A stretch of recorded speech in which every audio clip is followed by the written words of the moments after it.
तो अगर आप अपना खुद का फार्मिंग बिजनेस स्टार्ट करना चाहते हैं तो सबसे पहले ये समझते हैं कि फार्मिंग क्या होती है और फार्मिंग का बिजनेस क्या होता है। एक कहावत है कि इससे कोई फर्क नहीं पड़ता कि आप किस टाइप का बिजनेस कर रहे हो, बट इससे जरूर फर्क पड़ेगा कि आप बिजनेस कैसे कर रहे हो।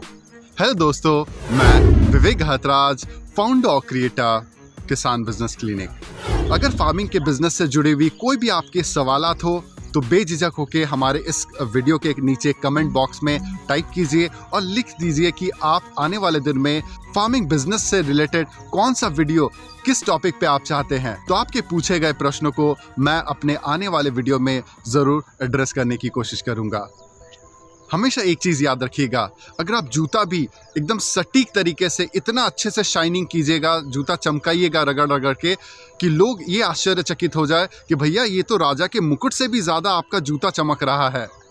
अगर इस लेवल का प्रोफेशनलिज्म आपके अंदर है, फार्मिंग को एक बिजनेस के तरीके से कैसे चलाना है, अगर इसकी आपको समझ है तो आप रियली प्रोफेशनल फार्मिंग के बिजनेस को कभी भी और कैसे भी और कहीं पे भी चला सकते हो।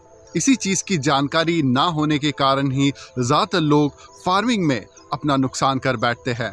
चलिए अब आपको और ज़्यादा क्लैरिटी दे देते हैं।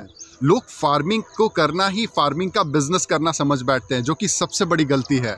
क्योंकि हो सकता है ना कि आप मशरूम फार्मिंग कर रहे हो, ऑर्गेनिक फार्मिंग कर रहे हो, नेचुरल फार्मिंग या किसी भी टाइप का फार्मिंग कर रहे हो, बट फार्मिंग को करना मतलब प्रोडक्शन लेना और फार्मिंग का बिजनेस करना मतलब उसकी सेल्स मार्केटिंग करके सही से प्रॉफिटेबली इनकम कमाने से पहले कैसे सरवाइव और सस्टेन करना है आपके फार्मिंग के बिजनेस में, इसकी समझ को बढ़ाना, ताकि आने वाले दिनों में जो भी आपके फार्मिंग में जो इनपुट कॉस्ट होती है, जैसे खाद, बीज, दवाइयाँ, लेबर, मैन पावर, इनपुट, जो भी कॉस्टिंग आती है, आपको 6 महीने से 1 साल के बाद एटलीस्ट आपके अपने जेब से या फिर अपने घर से तो कर्ज लेके ना देना पड़े। क्योंकि खेत में लगाया हुआ कोई भी चीज़ हो या फिर प्रोडक्ट में लगाया हुआ कोई भी इन्वेस्टमेंट हो, वो डेड स्टॉक होके वेस्ट हो सकता है, बट आपके बुद्धि पे लगाया हुआ इन्वेस्टमेंट कभी वेस्ट नहीं होगा, क्योंकि कभी ना कभी किसी ना किसी सिचुएशन पे आप इसको यूटिलाइज करके मोनेटाइज खुद को कर सकते हो।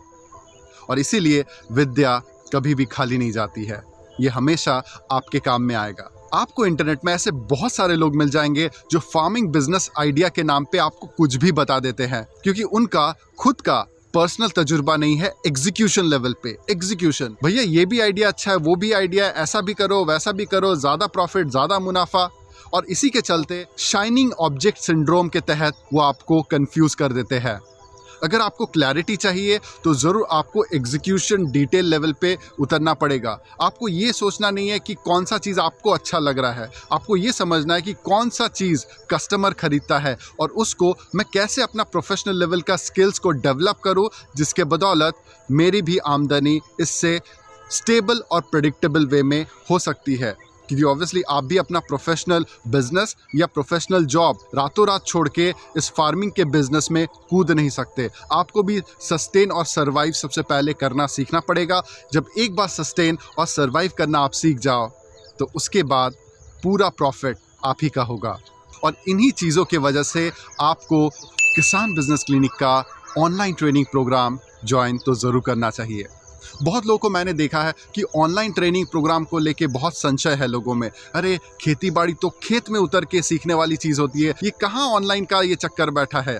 तो आपके समझ के लिए बता दूं कि फार्मिंग का जो बिजनेस आप करने की सोच रहे हो वो ऐसी चीज़ है जो बंद कमरे में शांत दिमाग से पेन और पेपर लेके किस तरीके से उसकी प्लानिंग की जाए, ताकि देखिए पैसे आते तो हैं आपके फार्मिंग के बिजनेस के लिए, आप इन्वेस्ट तो करोगे, बट वो पानी की तरह बह ना जाए। तो उसके लिए जिस तरीके से खेत में मेड़ बनानी पड़ती है, पानी का फ्लो का डायरेक्शन बनाना पड़ता है, उसी तरीके से आपको भी पैसे का फ्लो कहाँ से होते हुए कैसे जाएगा और कहाँ से हमें इमीडिएट क्विक सक्सेस मिल सकता है, इसकी प्रोफेशनल प्लानिंग आपको पहले पेन और पेपर में बनानी पड़ेगी, जहां सीडिंग से लेके सेलिंग तक, मैनेजमेंट से लेके मार्केटिंग तक सब कुछ आपको प्लान करना पड़ेगा। देखिए जब पैसे का कैश फ्लो जब आता है ना आपके खुद के जेब में, तो उससे आपका कॉन्फिडेंस बूस्ट अप होता है, मोरल हाई होता है और पैसे से आप सर्वाइव और सस्टेन कर जाओ। इसी वजह से आपको फार्मिंग को एक प्रोफेशनल बिजनेस की तरह चलाना पड़ेगा।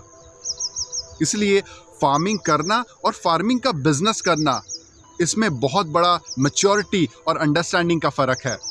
और जो लोग आपको फार्मिंग की ट्रेनिंग दे रहे हैं उनको ये खुद नहीं पता कि प्रोडक्शन लेने के बाद, पैकेजिंग, ब्रांडिंग करने के बाद उस प्रोडक्ट का क्या करना है। आगे डेड स्टॉक की तरह रिटेलर्स को पुश कर देना है या फिर उसको बेचना कैसे है, इसकी समझ लोगों में नहीं होती और इसीलिए ज़्यादातर किसान फार्मिंग में अपना नुकसान कर बैठते हैं। तो इस लॉस मेकिंग फार्मिंग को एक प्रॉफिट मेकिंग बिजनेस की तरह कैसे टर्न अराउंड करना है, कैसे उन 20% लीकेजेस को ढूंढ के निकालना है जहां पे किसान 80% अपना पैसा, एफर्ट, स्किल्स लगाने के बावजूद भी फेल हो जा रहा है और उसी 20% इंप्रूवमेंट को जैसे ही कर देते हैं, जैसे मैन पावर, मनी या जो लीकेजेस है मैनेजमेंट के, तो ये सारी चीज़ें अगर आप ठीक कर देते हैं तो 80% वो जो प्रॉफिट है आप खुद का बना सकते हो किसान को मदद करते हुए। तो फार्मिंग का बिजनेस करने का मतलब हो गया कि कैसे आप फार्मिंग में 2 रुपये लगाओ, इस प्लेटफॉर्म को यूज़ करो और उससे आप 8 रुपये कमा लो। तो इसकी कला अगर आपको समझ में आ गई तभी आप प्रोफेशनल लेवल में फार्मिंग का बिजनेस करना जानते हो। और यही प्लानिंग अगर आपको प्रोफेशनल लेवल में सीखना है तो आप हमारे किसान बिजनेस क्लिनिक के ऑनलाइन ट्रेनिंग प्रोग्राम को भी ज्वाइन कर सकते हैं। तो अगर आज का वीडियो आपको पसंद आया है, लाइक कीजिए, शेयर कीजिए और सब्सक्राइब कीजिए। और यस, अपना वीडियो आज के अपने उन दोस्तों के साथ तो ज़रूर शेयर कीजिए जो फार्मिंग का खुद का बिजनेस स्टार्ट तो करना चाहते हैं बट उनको प्रोफेशनल लेवल का गाइडेंस देने वाला कोई नहीं है। तो उनके साथ आज का ये किसान बिजनेस क्लिनिक का वीडियो शेयर कीजिए ही कीजिए। धन्यवाद।